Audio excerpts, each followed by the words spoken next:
నమస్తే. Welcome to 69 TV Telugu. నేను జితేంద్ర. బులెటిన్‌లోకి వెళ్లే ముందు హెడ్‌లైన్స్ చూద్దాం.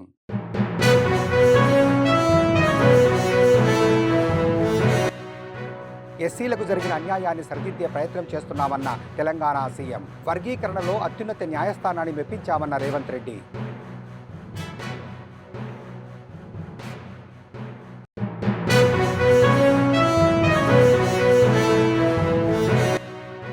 ఎండిన వరి పంటతో బీఆర్ఎస్ ఎమ్మెల్యేలు, ఎమ్మెల్సీలు అసెంబ్లీ ఆవరణలో ఆందోళన. ఇది కాలం తెచ్చిన కరువు కాదు, కాంగ్రెస్ తెచ్చిన కరువు అన్న మాజీ మంత్రి కేటీఆర్.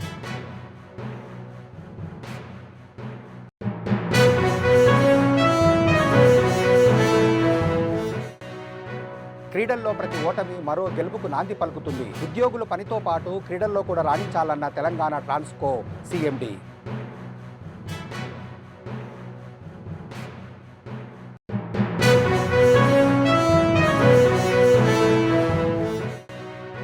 ముస్లిం సోదరులు ప్రశాంత వాతావరణంలో రంజాన్ ఉపవాస దీక్షలు చేసుకోవాలి. సోషల్ మీడియాలో అసత్య ఆరోపణలు నమ్మొద్దన్న మహేశ్వరం ఏసీపీ.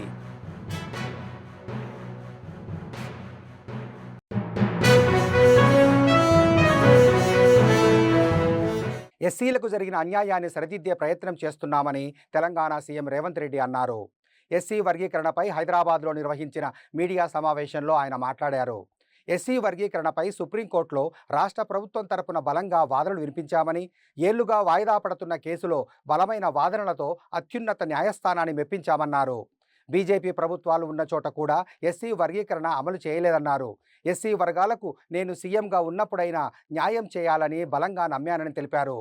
బిల్లును ఎవరూ వ్యతిరేకించే సాహసం చేయలేదని, ఎస్సీ వర్గీకరణలో భాగంగా 15% రిజర్వేషన్లు కేటాయించామని సీఎం తెలిపారు. ఎస్సీలో గ్రూప్ 1కు 1%, గ్రూప్ 2కు 9%, గ్రూప్ 3కు 5% రిజర్వేషన్లు కల్పించామని రేవంత్ రెడ్డి స్పష్టం చేశారు. ఎవ్వరు కూడా దీన్ని వ్యతిరేకించే సాహసం చేయలేదు. ఎవరిని కూడా వ్యతిరేకించనీయకుండా వ్యవహారం నడిపినాం. ఎందుకంటే దీన్ని అందరి ఆమోదంతో ముందుకు తీసుకెళ్తున్నాను ఒక అభిప్రాయం ఇవ్వడం ద్వారా మాదిగ ఉపకులాలు ఎవ్వరికి అన్యాయం చేస్తలేరు. వీళ్ళు వాళ్ళ న్యాయమైన హక్కు కోసమే వాళ్ళు ప్రయత్నం చేస్తున్నారు అనే ఒక విస్తృత అభిప్రాయాన్ని కల్పించడం కోసం ప్రభుత్వం పూర్తిగా ప్రయత్నం చేసింది. ఇవాళ దాన్ని సాధించుకున్నాం. నేను ఆయన అసెంబ్లీలో చెప్పిన దీన్ని కొలిక్కి తెచ్చే వరకు ఏ నోటిఫికేషన్ ఇవ్వనని. ఆయలటి నుంచి ఇవాళ వరకు ఒక్క నోటిఫికేషన్ కూడా ఇవ్వలే. ఎందుకంటే నాకు కూడా దీన్ని ఏదో ఒకటి తేల్చాలి. ఎన్నేళ్ళు 30 ఏళ్ళ నుంచి 35 ఏళ్ళ నుంచి ఇది సిక్కుముడై జటిలం అయిపోయి ఇది ఒక సమస్యగా తయారవుతుంది. దీనికి ఒక పరిష్కారం చూపిస్తే చరిత్రలో ఎప్పుడైనా చిన్న సాయం చేస్తేనే మీరు ఎక్కువ గుర్తుపెట్టుకుంటారు. పూట ఇంత అన్నం పెడితే కూడా 10 ఏళ్ళు 20 ఏళ్ళు ఈ జాతి నమ్మకంగా ఎంబడి నడుస్తుంది. ఓ పూట భోజనం పెడితే కూడా నమ్మకంగా నడుస్తారు. గ్రామాలలో మాకు తెలుసు. ఎందుకంటే పొలం కాడు మీకు మాకే కాదు ఉన్నది సంబంధం అంతా. బాయికాడ ఏదైనా ఉన్నది మీకు మాకే సంబంధం కాబట్టి మీ గురించే నాకు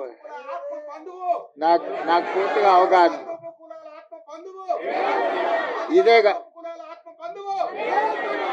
ఇదే కాకుండా నేను అయిన తర్వాత state election commissioner Ismail Pullaiah గారి కూతురు రాణి కుమిదిని మాదిగా ఆడబిడ్డని నేను వేసిన. 100 ఏళ్ళ హిస్టరీ ఉన్న ఉస్మానియా యూనివర్సిటీకి 100 ఏళ్ళ నుంచి ఏ దళితుడు కాలే. మొదటిసారి దళితుని, అది మాదిగలకు సంబంధించిన కుమార్ని ఇలా ఉస్మానియా యూనివర్సిటీ వైస్ ఛాన్సలర్ చేసిన. ఉస్మానియా యూనివర్సిటీ ఆర్ట్స్ కాలేజ్ ప్రిన్సిపల్గా ప్రొఫెసర్ కాసిమ్ని ఈరోజు మన ప్రభుత్వాన్ని నియమించింది. అదేవిధంగా దామన్న సరే ఆయన డిప్యూటీ సీఎంగా చేసారు, ఇవన్నీ చేశారు. లక్ష్మణ్ని విప్పుగా చేసినాం. అదేవిధంగా మనము రాజీవ్ గాంధీ IIIT బాసరకు మనము మాదిగా వైస్ ఛాన్సలర్ని మనం నియమించుకున్నాం. పబ్లిక్ సర్వీస్ కమిషన్లో పాల్వాయి రజనీ కుమార్ని. ఎండిన వరి పంటతో బీఆర్ఎస్ ఎమ్మెల్యేలు, ఎమ్మెల్సీలు అసెంబ్లీ ఆవరణలో ఆందోళన చేశారు. ఇది కాలం తెచ్చిన కరువు కాదని, కాంగ్రెస్ తెచ్చిన కరువు అని విమర్శించారు. రేవంత్ రెడ్డి పాపం, రైతన్నలకు శాపం అంటూ నినాదాలు చేశారు. రైతులు ఆత్మహత్యలు చేసుకుంటుంటే అందాల పోటీలా అంటూ నినదించారు. అనంతరం కేటీఆర్ మీడియాతో మాట్లాడుతూ రాష్ట్ర వ్యాప్తంగా పంటలు ఎండిపోతున్నాయంటే అందుకు ముందు చూపు లేని మూర్ఖపు ప్రభుత్వమే కారణమని అన్నారు. లక్షల ఎకరాల పంటలు ఎండిపోతున్నాయంటే దానికి కారణం రాష్ట్ర ప్రభుత్వమేనని మండిపడ్డారు. ఎండల వలన పంటలు ఎండిపోతున్నాయని ముఖ్యమంత్రి చేతగాని మాటలు చెబుతున్నాడని, అందుకు ముమ్మాటికి కారణం రేవంత్ రెడ్డేనని కేటీఆర్ విమర్శించారు.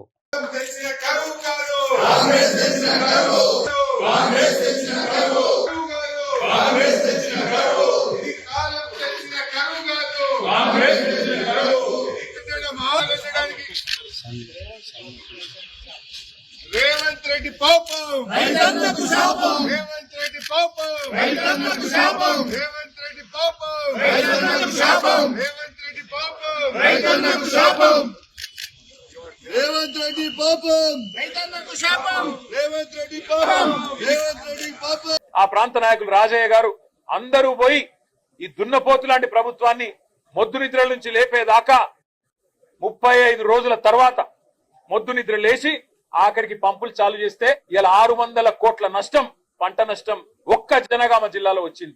అందుకే అంటున్నాం మేము, ఇది కాలం తెచ్చిన కరువు కాదు, కాంగ్రెస్ ప్రభుత్వం తెచ్చిన కరువు, రేవంత్ రెడ్డి యొక్క తెలివి తక్కువతనం తెచ్చిన కరువు, రేవంత్ రెడ్డికి కేసీఆర్ గారి మీద ఉన్న గుడ్డి ద్వేషం తెచ్చిన కరువు తప్ప ఇంకోటి కానే కాదు.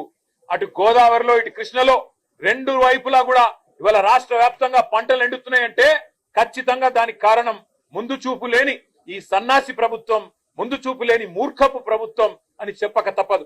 ఇవాళ రాష్ట్ర ప్రజల తరపున, రాష్ట్ర రైతుల తరపున మేము డిమాండ్ చేస్తున్నది ఒకటే, లక్షల ఎకరాల్లో పంట ఎక్కడెక్కడైతే ఎండిందో ఇది తప్పించుకునేదానికి వీలు లేదు. మొన్న హరీష్ రావు గారు వివరంగా చెప్పినారు, ఎండల వల్ల పంట ఎండిందని ముఖ్యమంత్రి అంటాడు, బోర్ల కింద ఎండిపోతే మాకు బాధ్యత లేదని బాధ్యత రాహిత్యంతో ఇరిగేషన్ మంత్రి మాట్లాడతాడు.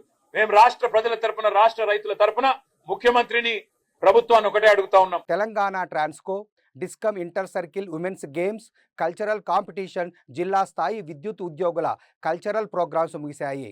4 రోజుల పాటు జరిగిన పోటీల ముగింపు కార్యక్రమంలో గెలుపొందిన క్రీడాకారులకు బహుమతులు ప్రదానం చేశారు. ఈ కార్యక్రమానికి ముఖ్య అతిథిగా CMD Mohammed Musharraf Ali Farooqui, chief engineer Chakrapani, superintendent Karunakar Babu హాజరయ్యారు. ఈ సందర్భంగా సీఎండీ మాట్లాడుతూ ఉద్యోగంతో పాటు క్రీడల్లో కూడా రాణించి జిల్లాకు, రాష్ట్రానికి, దేశానికి మంచి పేరు తీసుకురావాలన్నారు. ప్రతి ఓటమి మరో గెలుపుకు నాంది పలుకుతుందని, పోటీలో ఓడిన వారు నిరుత్సాహం చెందకుండా రాబోయే ఆటల్లో గెలిపే లక్ష్యంగా ముందుకు వెళ్లాలన్నారు. ఒకటి చక్రపాణి గారు లాస్ట్ టైం నాకు ఈ ఇనాగ్రేషన్ ఫంక్షన్ కి పిలిచారు. So on that day I had suddenly been appointed to go to station వరకు సీఎం గారి ప్రోగ్రామ్ ఉంది అండ్ సోషల్ మీడియా వచ్చింది. I could not. సెకండ్ మళ్ళీ ఈ రోజు గుర్తు చేసి మళ్ళీ అసెంబ్లీ జరుగుతుంది, మార్నింగ్ 7:30 నుంచి నేను బయట ఉన్నాను.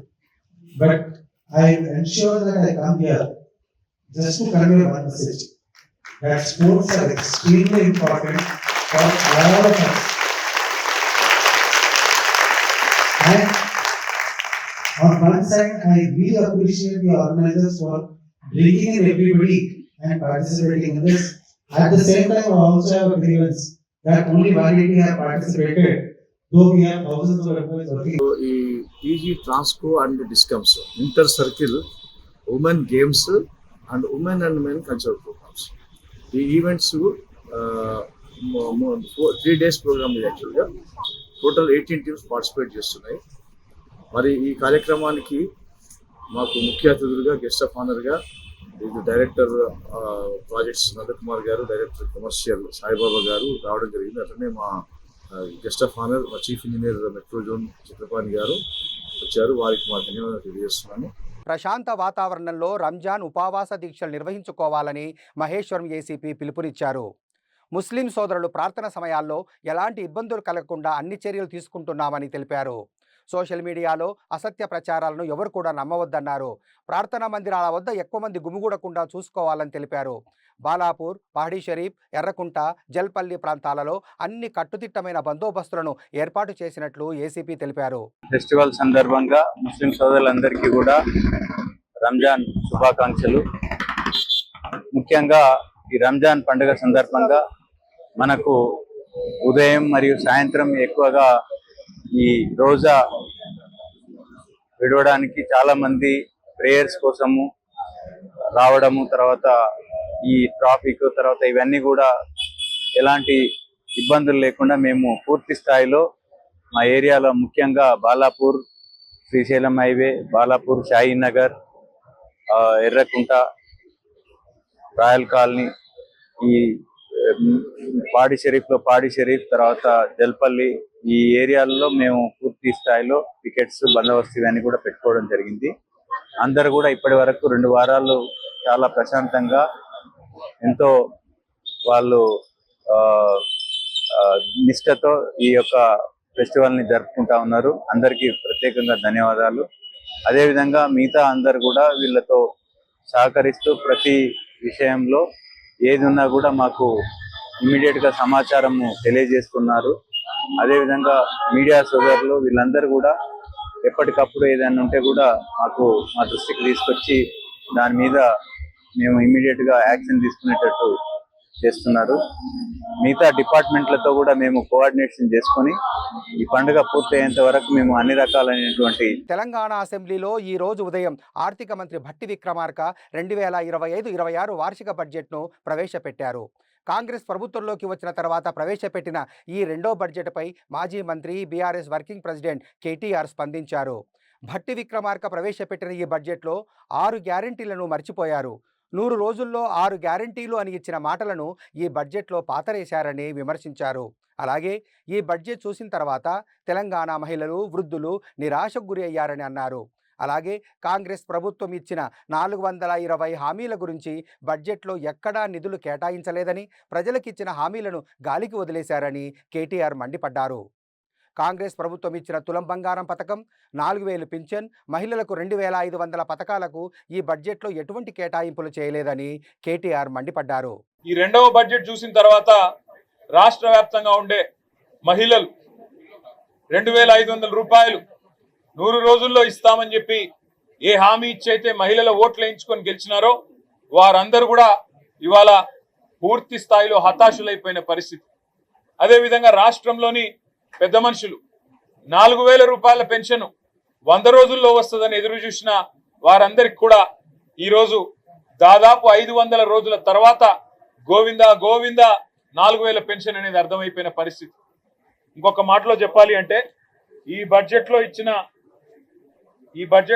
అంకెలు చూస్తే 420 హామీలు, 420 హామీలు ఏవైతే కాంగ్రెస్ పార్టీ ఇచ్చి అధికారంలోకి వచ్చిందో ఒక్క హామీ గురించి కూడా ఈరోజు ప్రస్తావించలేదు. 6 గ్యారంటీలు 100 రోజులు అని సొల్లు పురాణం చెప్పి అఫిడవిట్లు రాసి ఇదే భట్టి విక్రమార్క గారు అఫిడవిట్ ను తీసుకుపోయి దేవుని ముంగట పెట్టి ఆ అఫిడవిట్ మాకు భగవద్గీతతో సమానం అని బిల్డప్లు ఇచ్చి ఓట్లు వేయించుకొని అబద్ధాలతో ఏదైతే గెలిచొచ్చినారో ఇవాళ దానికి పాతర వేసినారు. 40% సమయం ఈ బడ్జెట్ తో ఒడిసిపోయింది. 40% ఎందుకంటున్నా అంటే ఏ ప్రభుత్వానికైనా 5 సంవత్సరాల పదవీ కాలం ఉంటుంది, 5 బడ్జెట్లు ప్రవేశపెట్టే అవకాశం ఉంటుంది. కాకపోతే ఆఖరి బడ్జెట్ ఎన్నికల సంవత్సరం బడ్జెట్ కాబట్టి పూర్తిగా అమలు కాదు. మరి ఈ ప్రభుత్వం 2 బడ్జెట్లు అయిపోయినాయి అంటే దాదాపు 40-50% వీళ్ళ ఎజెండా నెరవేర్చడానికి కావలసిన ఆర్థిక సంపత్తి ఏదైతే ఉంటుందో ఈ బడ్జెట్ ద్వారా వారు చెప్పేది మరి పూర్తి చేసేది ఉండే. కానీ ఒక్కటంటే ఒక్క హామీ, తులం బంగారం దిక్కులేదు, నెలకు 2500 మహాలక్ష్మి దిక్కులేదు, అదేవిధంగా నెలకు 4000 రూపాయలు ఇస్తానన్న మాటకు ఇవాళ పాత్ర వేసినారు. ఆనాడు కేసీఆర్ గారి ప్రభుత్వంలో నేతన్నలకు పెద్దపీట. CM Chandrababu Naidu, deputy CM Pawan Kalyan పై ప్రజాశాంతి పార్టీ అధినేత కేఏ పాల్ సంచలన ఆరోపణలు చేశారు. తన చారిటీ ఆస్తులు కొట్టేయడానికి కూటమి పెద్దలు ప్రయత్నాలు చేస్తున్నారని ఆరోపించారు. రాష్ట్రంలో అన్ని పంచాయతీలలో చర్చీలకు అనుమతులు ఉన్నాయా లేదా అనే సమాచారం సేకరించాలని పవన్ కళ్యాణ్ ఓఎస్డీ ఒక నోటీస్ ఇచ్చి మళ్ళీ వెంటనే ఆ నోటీసును ఉపసంహరించుకున్నారని తెలిపారు. ఈ అంశంపై పవన్ కళ్యాణ్ సమాధానం చెప్పాలని ఆయన డిమాండ్ చేశారు. పవన్ కళ్యాణ్ సనాతనవాది కాదని, సెక్యులర్ సనాతన ధర్మంలో 3వ పెళ్లి చేసుకోకూడదని అన్నారు. By the government of Andhra Pradesh, by the Deputy Chief Minister Pavan Kalyan's office on February 10th, 2025, just last month, signed by OSD K. Anand. And what is this letter says? That find out how many churches in Andhra Pradesh, where are they, and instruct all the 26 district collectors and in charges and take necessary action. What is that necessary action? Shut down the churches, harass them, prosecute them like they are doing in Uttar Pradesh, Odisha, Maharashtra, Chhattisgarh, and various other states of India. You wonder why I am so upset in the last 2 months with Pawan Kalyan. Look at this.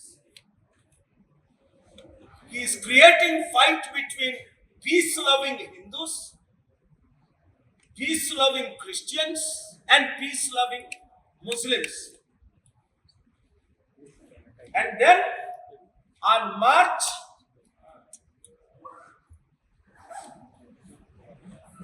5th, the same OST K. Anand sends another letter. We are cancelling the order issued February 10th. Is this order legal? No. If you want to find out about mosques, temples, churches, and all other religious facilities of 7 major religions, they know it is illegal. Does Chandrababu Naidu, as a chief minister, know that this order is released by his deputy chief minister, Pawan Kalyan? And then all the way into the International Court of Justice, Supreme Court of India, Honorable High Courts if necessary. Pawan Kalyan, why are you doing this? Here you are like a pastor in a church with the Bible recently. And here you are. అంతర్జిల్లా నేరస్తుడిని Kakinada జిల్లా పోలీసులు arrest చేశారు.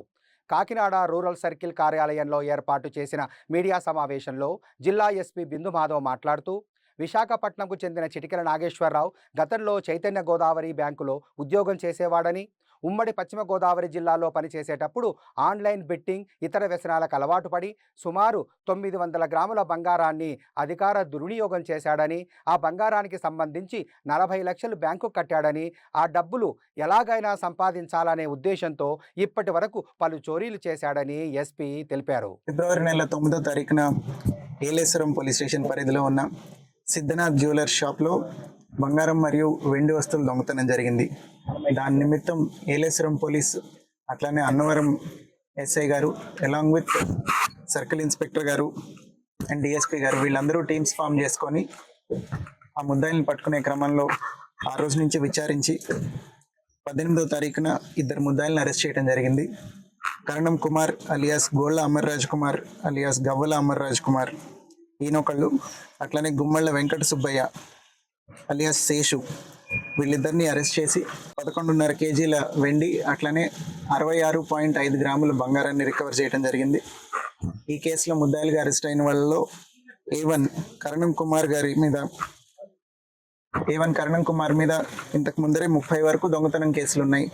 అట్లనే A2 మీద కూడా ఇంతకు ముందర కేసులు ఉన్నాయి. వీళ్ళిద్దరి మీద 2025 సంవత్సరంలోనే 4 కేసులు నమోదవటం జరిగింది. వీళ్ళిద్దరూ 2025 సంవత్సరంలో ఏలేశ్వరంలో కాకుండా నక్కపల్లిలో, తుని టౌన్లో, ఆత్మకూరు పిఎస్లో దొంగతనాలు చేశారు. వీటన్నిటిలోనూ ప్రాపర్టీ రికవర్ అవడం జరిగింది.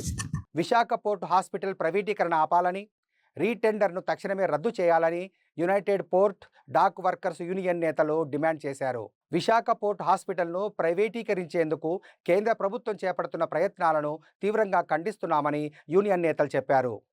పోర్టు యాజమాన్యం పబ్లిక్ ప్రైవేట్ పార్ట్నర్షిప్ పద్ధతిలో రీటెండర్ను ఆహ్వానించడం సరికాదని, ఇది పూర్తిగా ఉద్యోగులు, కార్మికులు, పెన్షనర్లు, వారి కుటుంబ సభ్యుల ప్రయోజనాలను దెబ్బతీసే నిర్ణయమని అన్నారు. పోర్టు హాస్పిటల్ ప్రైవేటీకరణను ఆపాలని, రీటెండర్ ప్రక్రియను వెంటనే రద్దు చేసి పోర్టు యాజమాన్యం స్వంత నిధులతోనే హాస్పిటల్ను అభివృద్ధి చేయాలని యూనియన్ గౌరవాధ్యక్షులు విఎస్ పద్మరాజు డిమాండ్ చేశారు. టీపీపీ మోడ్లో ఇవ్వాలని చెప్పేసి నిర్ణయం తీసుకుని యాజమాన్యం టెండర్లు కూడా పిలిచింది. గత సంవత్సరం సెప్టెంబర్ 24వ తారీఖున దానిపై వెంటనే CITU, united court and dock employees union, UDLB and dock workers union ఈ ప్రైవేటీకరణ చర్యలు ఆపాలని చెప్పేసి డిమాండ్ చేస్తూ, కోర్టు సొంత నిధులతోటి అభివృద్ధి చేయాలని చెప్పేసి డిమాండ్ చేస్తూ ఆందోళన కార్యక్రమాలు చేపట్టడం జరిగింది. నిరసన దీక్షలు, ధర్నాలు, సంతకాల సేకరణ ఇట్లాంటి అనేక రూపాల్లో ఇప్పటి వరకు ఆందోళనలు చేస్తా ఉన్నాం. ఇప్పటికీ రిలే నిరాహార దీక్షలు అనేవి కోర్టు గోల్డెన్ జూబ్లీ హాస్పిటల్ దగ్గర జరుగుతూ ఉన్నాయి. ఇప్పుడు పాత టెండర్ ఎవరు రాకపోవడంతో దాన్ని రద్దు చేసి మళ్ళీ రీటెండరింగ్కి కోర్టు యాజమాన్యం పిలిచింది. ఈ రీటెండరింగ్ని వెంటనే ఆపాలని, రద్దు చేయాలని, ప్రైవేటీకరణ చర్యలు ఉపసంహరించుకోవాలని చెప్పేసి మేము డిమాండ్ చేస్తా ఉన్నాం. కేంద్ర ప్రభుత్వం మంత్రి పార్లమెంట్లో ప్రకటించినప్పుడు చెప్పారు, మెరుగైన వైద్య సేవల కోసం, వైద్యం ఖర్చులు తగ్గించుకోవడం కోసమే హాస్పిటల్ని ప్రైవేట్ వాళ్ళకి ఇస్తున్నామని చెప్పేసి చెప్పారు. ఇది పూర్తిగా గొట్టి బూటకం, ఇది అబద్ధం, అసత్యం అని చెప్పేసి మేము తీవ్రంగా ఖండిస్తా ఉన్నాం. నిజమైనటువంటి కార్మికులు, పెన్షనర్ల ఎడల చిత్తశుద్ధి ఉంటే మెరుగైన వైద్య సేవలు అందించాలని అంటే ఇప్పుడున్న హాస్పిటల్కి అధునాతనమైనటువంటి వైద్య పరికరాలని సమకూర్చుకోవడం, అట్లాగే నిపుణులైనటువంటి డాక్టర్ని నియామకం ద్వారా కానీ, కన్సల్టెంట్ల ద్వారా కానీ ఏర్పాటు చేయటం, అవసరమైన సిబ్బందిని ఏర్పాటు చేసుకోవటం, నాణ్యమైన మెడిసిన్స్ సప్లై చేయటం, ఈ రకంగా మెరుగైన వైద్య సేవలు అందించడం అనేది చెయ్యాలి చిత్తశుద్ధి ఉంటే. అట్లా చేయకుండా ప్రైవేటు వాళ్ళకి ఇవ్వటం, మెరుగైన వైద్య సేవలు అని చెప్పడం అంటే దెయ్యాలు వేదాలు అందించడం తప్ప ఇంకోటి కాదు. కరోనా టైంలో ఏ రకంగా కార్పొరేట్ హాస్పిటల్స్ దోసుకున్నాయో, కార్మికులు అలాగే ప్రజానీకం లక్షలాది మంది ప్రాణాలు కోల్పోవలసిన పరిస్థితి ఏర్పడిందో, వైద్యం అందక మన కళ్ళ ముందు కనపడుతున్న నేపథ్యంలో ఉన్న హాస్పిటల్ని ప్రైవేటు వాళ్ళకి అప్పచెప్పడం అంటే ఏ రకంగానే ఇది ఆరోగ్య భద్రతకి చేకూరడానికి ఉపయోగపడే చర్య కాదని చెప్పేసి మేము హెచ్చరిస్తా ఉన్నాం. అలాగే ఈరోజు కాకినాడ జిల్లాలో డాక్టర్ ఎన్టీఆర్ వైద్య సేవలో పనిచేస్తున్న ఫీల్డ్ లెవెల్ సిబ్బందికి ప్రభుత్వ కాంట్రాక్ట్ ఉద్యోగులుగా గుర్తించాలని ఏపీ వైద్య మిత్ర కాంట్రాక్ట్ అవుట్సోర్సింగ్ ఎంప్లాయీస్ యూనియన్ రాష్ట్ర వర్కింగ్ ప్రెసిడెంట్ వల్లూరి బంగారుశ్రీ ఉమ్మడి తూర్పుగోదావరి జిల్లా అధ్యక్షులు వంచర్ల వీరభద్రారావు డిమాండ్ చేశారు. కాకినాడ జిల్లా వైద్య ఆరోగ్య శాఖ కార్యాలయం వద్ద ధర్నా నిర్వహించి అనంతరం జిల్లా కలెక్టర్కు వినతిపత్రం అందజేశారు. ఈ సందర్భంగా వారు మాట్లాడుతూ డాక్టర్ ఎన్టీఆర్ వైద్య సేవా ఫీల్డ్ సిబ్బందికి అంతర్గత ప్రమోషన్స్ కల్పించాలని, ఉద్యోగి మరణిస్తే కుటుంబ సభ్యులకు 15 లక్షలు ఎక్స్గ్రేషియా, రిటైర్డ్ బెనిఫిట్స్ 10 లక్షలు ఇవ్వాలని డిమాండ్ చేశారు. ఉద్యోగ భద్రతతో పాటు కనీస వేతనం అమలు చేయాలని ప్రభుత్వాన్ని కోరారు. ఈరోజు రాష్ట్ర వ్యాప్తంగా డాక్టర్ ఎన్టీఆర్ వైద్య సేవలో వైద్య మిత్రాలుగా పనిచేస్తున్న మేమందరం కూడా ఎవరి జిల్లాలో వాళ్ళు డీసీ ఆఫీసర్, డీసీ ఆఫీసర్ దగ్గర మేమందరం కూడా శానిటరీలో చేస్తామండి. గత 17 సంవత్సరాలుగా మాకు అపరిష్కృతంగా ఉన్న మా సమస్యలు ఏవైతే ఉద్యోగ భద్రత, సమాన వేతనం కల్పిస్తూ మేము ఈ రోజున ఈ శాంతియుతకరణ ప్రారంభించామండి. దయచేసి కూటమి ప్రభుత్వ నాయకులు సీఎం గారు, లోకేశ్వర్ సార్, పవన్ కళ్యాణ్ సార్ మా సమస్యను అర్థం చేసుకుని మమ్మల్ని మన్నించి మా ఈ సాంకేతికరణ ఎందుకోసం అయితే చేస్తామో దీనికి సంబంధించి మాకు ఉద్యోగ భద్రత కల్పిస్తూ, మాకు సమాన పనికి సమాన వేతనం కల్పిస్తూ మాకు న్యాయం చేయవలసిందిగా కూటమి ప్రభుత్వ నాయకుల్ని మేము రాష్ట్ర వ్యాప్తంగా వేడుకుంటున్నామండి. రావడం జరిగింది. మరి 17 సంవత్సరాల నుంచి ఎన్టీఆర్ వైద్య సేవ పథకం నందు వర్క్ చేస్తూ ఉన్నాం. మమ్మల్ని వైద్య మిత్ర అంటారు. మాకు కేవలం 15 రూపాయల శాలరీ మాత్రమే ఇస్తున్నారు. ఈనాడు పెరిగిన ధరలు చూస్తుంటే చాలా భయంకరంగా ఉన్నాయి. మరి మాకు ఈ సారీ జీతంతో బతకడం చాలా కష్టంగా ఉంది. అలాగే ప్రభుత్వం కనీస వేతనాన్ని అమలు చేయాలి. అలాగే మాకు క్యాడర్ లేదు, క్యాడర్ ఇప్పించాలి. అలాగే మాకు ఇన్సెంటివ్స్ లేవు, అలాగే మాకు ఇంప్లిమెంట్ కూడా లేదు. ఇవన్నీ కూడా ప్రభుత్వం మాకు అమలు చేయాలని చెప్పేసి మా నిరసన ద్వారాగా ప్రభుత్వానికి తెలియజేస్తున్నాం. అలాగే మాకు చాలా మంది మిత్రులు రిటైర్మెంట్ కూడా అయిపోయారు. వాళ్ళకి ఇప్పటి వరకు కూడా ఏ విధమైన రిటైర్మెంట్ బెనిఫిట్ కూడా ఇవ్వలేదు. మాకు రిటైర్మెంట్ బెనిఫిట్ కూడా అమలు చేయాలి. అలాగే చాలా మంది కోవిడ్లో కూడా చనిపోయారు. అలాగే చాలా మంది చనిపోయిన వాళ్ళు ఉన్నారు, వాళ్ళకి ఎక్స్గ్రేషియా కూడా లేదు. ఎక్స్గ్రేషన్ కూడా అమలు చేయాలి. అలాగే మాకు ఈ యొక్క బులెటిన్ ముగించే ముందు హెడ్లైన్స్ మరోసారి.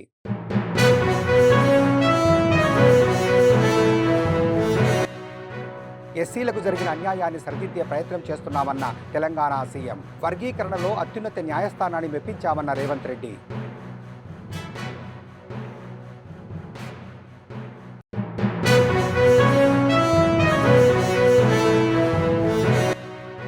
ఎండిన వరి పంటతో బీఆర్ఎస్ ఎమ్మెల్యేలు ఎమ్మెల్సీలు అసెంబ్లీ ఆవరణలో ఆందోళన. ఇది కాలం తెచ్చిన కరువు కాదు, కాంగ్రెస్ తెచ్చిన కరువు అన్న మాజీ మంత్రి కేటీఆర్.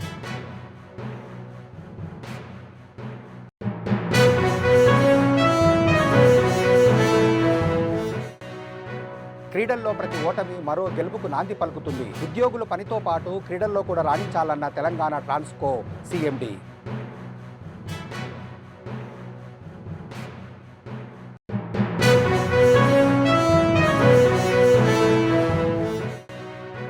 ముస్లిం సోదరులు ప్రశాంత వాతావరణంలో రంజాన్ ఉపవాస దీక్షలు చేసుకోవాలి. సోషల్ మీడియాలో అసత్య ఆరోపణలు నమ్మొద్దన్న మహేశ్వరం ఏసీపీ.